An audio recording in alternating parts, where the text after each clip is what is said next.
غریب مساکین تم پر بوجھ نہیں بلکہ رزق کا ذریعہ ہے۔ رسول اللہ صلی اللہ علیہ وآلہ وسلم فرمایا کرتے تھے، مجھے غریب اور کمزور لوگوں میں تلاش کیا کرو، کیونکہ تم اپنے کمزور اور غریب لوگوں کی وجہ سے ہی رزق دیے جاتے ہو اور ان کی وجہ سے ہی مدد کیے جاتے ہو۔ ابو داؤد 2594 صحیح حدیث۔ اگر کوئی شخص کسی گناہ میں مبتلا ہو تو اس سے اس کے گناہ کی وجہ سے نفرت نہ کریں۔ ہم کیا کرتے ہیں؟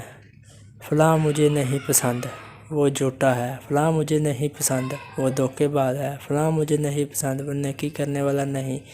کیا کبھی آپ نے سوچا کہ آپ کس راہ پر چل رہے ہیں؟ دین کہتا ہے گناہ سے نفرت کرو، گناہ گار سے نہیں۔ اگر جھوٹ بولتا ہے تو اس کے جھوٹ سے نفرت کرو، لیکن اس انسان سے نفرت مت کرو۔ اگر اللہ نے آپ کو ہدایت دے رکھی ہے تو آپ لوگوں کے لیے روشن چراغ بنو، ان کو گناہوں کی اندھیر نگری سے ہاتھ پکڑ کر باہر نکال لاؤ۔ اللہ کے سب بندے بہت پیارے ہیں، بس وہ گناہ کی وجہ سے تھوڑے بھٹک جاتے ہیں، لیکن اس کا مطلب یہ نہیں ان کو جج کیا جائے، ان سے نفرت کی جائے اور ان کے لیے عدالتیں ہم اس دنیا میں کھول دیں۔ اللہ نے کسی انسان کو ایک لمحے کے لیے بھی یہ حق نہیں دیا کہ وہ دوسروں کو جج کرے۔